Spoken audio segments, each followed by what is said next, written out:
साक्षी जैन नमोस्तुते निवेदन करते हुए प्रश्न पूछ रही हैं, गुरुजी आप सबके पास ऐसा क्या जादू है कि आपके पास आकर बच्चे बड़े सब अपनी परेशानी भूल जाते हैं और वो एक मुस्कान पर सब आपके हो जाते हैं, कृपया समाधान करें। देखिए, समाधान तो एक ही है, उसका नाम है अपनापन। जहाँ व्यक्ति को अपनापन मिलता है वो वहीं रुकता है। बच्चों से पूछना कि सबसे ज़्यादा आनंद कब आता है, वो कहेंगे गर्मी की छुट्टी में नानी के यहाँ। अब आजकल तो नानी के यहाँ ही जाना बंद हो गया है, लेकिन देखना आप सबसे ज़्यादा आनंद आता था नानी के यहाँ। क्यों? जितने बजे उठना है उठो, जितने बजे सोना है सो, जिसको जो करना है करो, और जब खाना है खाओ, नहीं खाना है मत खाओ, जैसा लग रहा वैसा करो। और डांट नहीं पड़ती थी, ऊपर से प्यार मिलता था, पैसे अलग मिलते थे शाम को बर्फ का गोला खाने के लिए। ये क्या था? अपनापन। रात को 10 बजे तक भी खेल रहे हैं तो भी बड़े आनंद में रहते थे, और घर में नानी मामी मामा कुछ नहीं कहते थे। क्यों? उन्हें पता है बच्चे खेल नहीं आए। तो जहाँ अपनापन मिलता है वहाँ अच्छा लगता है। मुझे ऐसा लगता है कि जहाँ अच्छा लगता है वहाँ आना चाहिए और वहाँ से जाना नहीं चाहिए। तो अपनापन मिलता है तो व्यक्ति रुकता है। लेकिन एक बात ध्यान रखना, अपनापन तो मिलता है लेकिन साधु किसी के नहीं होते। जिन्होंने अपने माता पिता को छोड़ दिया वो तुम्हारे भी कैसे हो सकते हैं? तो अपनापन देते हैं, अपनापन दिखाते हैं, अपनापन दे देते हैं, लेकिन वो रहते खुद में ही हैं, ऐसा समझिए। शेष जिज्ञासाओं का समाधान आगे आने वाले समाधानों में होगा।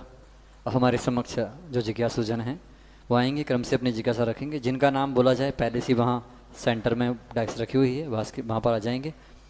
सर्वप्रथम जिज्ञासा के लिए आ रहे हैं बड़खेड़ा से वैभव जैन, इसके बाद तैयार रहेंगे सत भैया जी।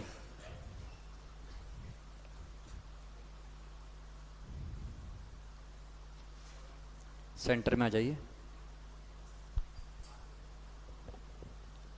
परम पूज्य गुरुदेव श्री आदित्य सागर जी महाराज के चरणों में त्रिवार सत नमोस्तु, मुनि संघ के चरणों में बारंबार नमोस्तु। महाराज श्री, मेरी एक जिज्ञासा है कि अभी कल विदिशा में एक जैन समाज के महानुभाव का निधन हुआ था, तो उनकी देह को मेडिकल कॉलेज में दान कर दी गई है। देह दान होता है ना, तो ये प्रक्रिया सही है या उसका अंतिम संस्कार होना जरूरी है? नमस्ते। देखिए, आगम में दान तो बहुत सारे प्रकार का, लेकिन अपन कहते हैं ना 4 प्रकार का दान। तो दान तो बहुत सारे प्रकार का लिखा है, लेकिन एक बात लिखी है कि प्रासुक द्रव्य ही पूजन करें तो प्रासुक द्रव्य से, औषधि दें तो प्रासुक दें, और जो आप धन आदि दे रहे हैं वो भी शुद्ध हो। अशुद्ध द्रव्य का दान नहीं दिया जाता। जो रक्त दान कर रहे हैं, देह दान कर रहे हैं, ये आपका व्यवहार है। आगम में इसकी कोई भी प्रकार की आज्ञा नहीं दी है, क्योंकि उस शरीर में निरंतर मनुष्य जाति के सम्मूर्छन जीव उत्पन्न होंगे। उससे होगा क्या? उससे और हिंसा बढ़ेगी। अगर आप कहते हैं कि किसी को आँख दे दी, किसी को किडनी दे दी, तो उसका जीवन बच गया, तो उस जीवन में अगर पाप कर रहा है तो उसके भागीदारी आप भी बनेंगे। अगर आपने आँख दी और वो गलत चीज़ें देख रहा है तो उसके भागीदारी आप भी बनेंगे। तो आपका व्यवहार कहता है कि रक्तदान करो, आपका व्यवहार कहता है कि ब्लड दो, किडनी दो, लेकिन एक बात समझना, ये आपका व्यवहार कह रहा है। आगम इस बारे में मौन है, क्योंकि वो अहिंसा का व्याख्यान करता है। आगम हिंसा की व्याख्या नहीं करता, ऐसा समझिए। अगली जी